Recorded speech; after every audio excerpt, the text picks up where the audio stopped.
What's going on, guys? Welcome to today's midday market recap. My name is Brad, and this is Only Chaos, where we talk about everything over-the-counter penny stocks. So if you've ever been interested in the high volatility that the OTC provides, this is really the only channel on YouTube that specifically covers those types of stocks. So if you're interested in that, please subscribe because you won't find this type of content anywhere else. So welcome to today's midday market recap. What a weird day so far. There's been a lot of runners. I wouldn't say a lot. There've been a few runners, and I really have been scratching my head as to why.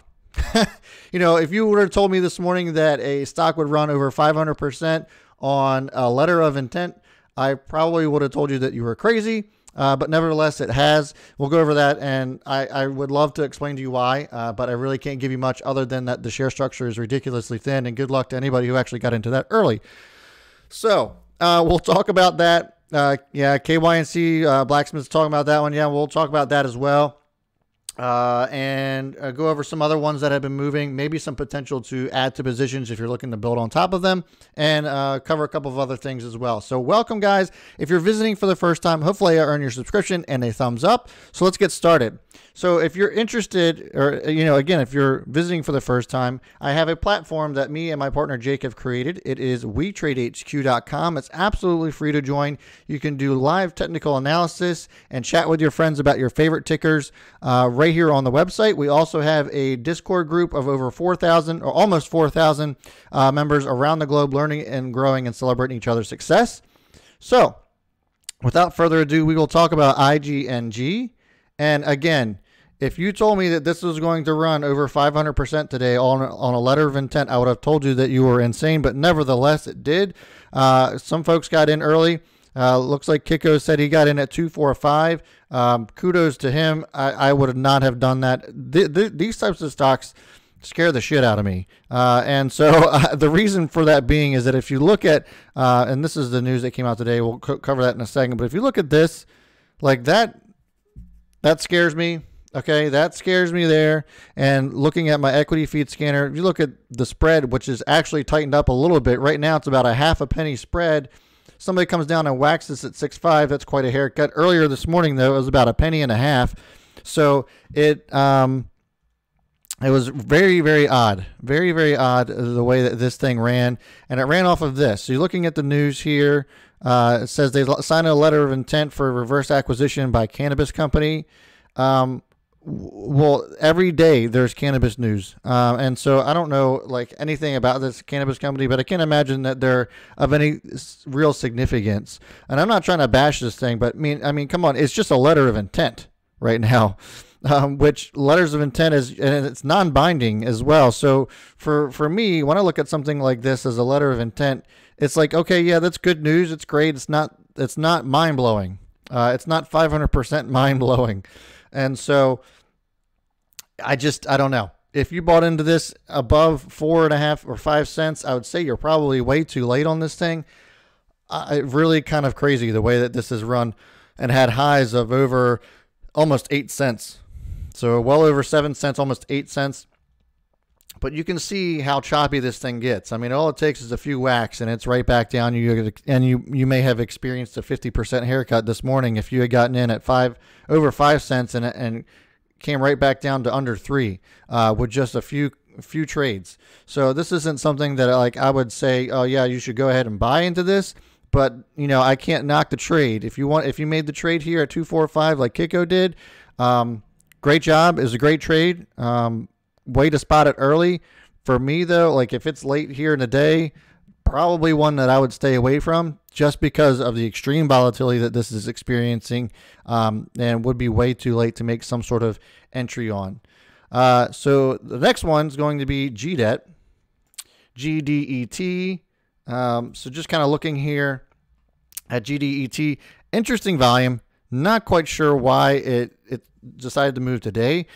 They had some news on cryptocurrency stuff. Again, guys, I have no idea why this crap is moving. You look at this, it's at a million. We'll venture to say that it's probably around a million or a 1 billion float. 1 billion float is going to be GDET. Looking at the news that came out today, again, it wasn't really all that mind blowing. to me anyway. I'm not trying to like bash it, but geez, why is this stuff running on Bitcoin and cryptocurrency? I mean, I don't know. It's great for them if this is the business model that they're going off of, and great for those who made the trade on this one. Right now, it's currently up 57%. Has had highs of much higher than that. I believe the high of the day, is at 1.7 from its open, or the low at well below a penny. So amazing runner. I'm not going to bash anybody or anything like that. It's just, there's just been a lot of head scratchers. Again, if you would have told me that this thing was going to run 100% on cryptocurrency news, I would have told you were crazy. That's the theme for the day. So, trade the trade, just not something that for me personally that I would probably see a lot of long-term value in. Again, these are just my opinions. I'm not telling you to sell them, not telling you what to do necessarily. It's just, this is how I'm viewing it, how I see value and stuff like this. And for me, this is going to be another one that I probably would just sit on my hands with. Last one that I'm going to go over is very interesting one as well. QSIM came out with some unusual volume yesterday. And it really kind of took off from yesterday's lows at 0005, but you can see, as indicated by this green line, what kind of volume came in then yesterday, and it continues to go. There still really isn't any due diligence to kind of go over on this one. As you can see, they're SEC delinquent. They haven't had a filing in quite some time. Haven't had a Q filing since 2017. So this is one that I would suggest being cautious with. I'm not saying that there isn't value to be had here or money to be made, but just express some caution if they're SEC delinquent, and not to say that there isn't ones that we haven't played already that are SEC delinquent, but it just something that you would probably want to express some extreme caution, especially holding overnight, because of that delinquent SEC reporting. Any given time, extra attention comes on to something, and they're this far behind on filings, there is that risk of potential suspension. And I'm not going to sit here and tell you that, that's for sure going to happen, but I think it's important to just make people aware that that is a potential risk. That's why they disclose it on OTC markets for people to look at and make their own decisions. Why this is getting volume all of a sudden, your guess is as good as mine, but who knows? Who knows what's going on? I know somebody asked about KYNC, so we will look at KYNC and explain as to why I think, this is doing whatever it is that it's doing. KYNC had a little bit of a pullback. Actually, let me refresh this real quick. So it's still down about 23%. There seems to be some dilution going on. I'm not quite sure what happened with KYNC. They came out with some fairly decent news today. The PR wasn't, again, mind-blowing. But given all the other PRs that came out today that did run, it's kind of a shock that this one didn't. I like what you're saying there, Sheila. Wacky Wednesday. That's for sure. So KYNC, some pretty decent selling off here on some news. Looks like it's about ready to hit some decent supports. We'll see if it holds here. Not sure if it will, though. If it breaks that support, could be a decision time for anybody who's still in KYNC, especially if you have a smaller account or looking for a short-term type of gain here. If you're looking to build a position on KYNC, maybe a time to add. Again, just depends on your risk tolerances and your time horizons, obviously. But, those are the ones that really kind of seem to be the ones to look at today, as IGNG is now back up over 500%. I still don't. That blows my mind as to why people are buying the hell out of that off of a letter of intent. Stuff like that doesn't normally happen just from a letter of intent.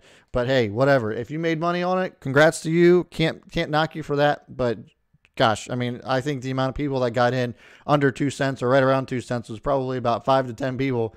And ever since then, it has kind of just been fluttering around that 5 to 7 cent range. But gosh, if you buy something at 500%, I don't know. That play at your own risk at that point.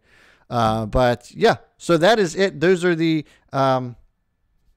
is doing a dream card. Blade Runner's Ear says GDET is doing a dream card. Yeah, I don't know.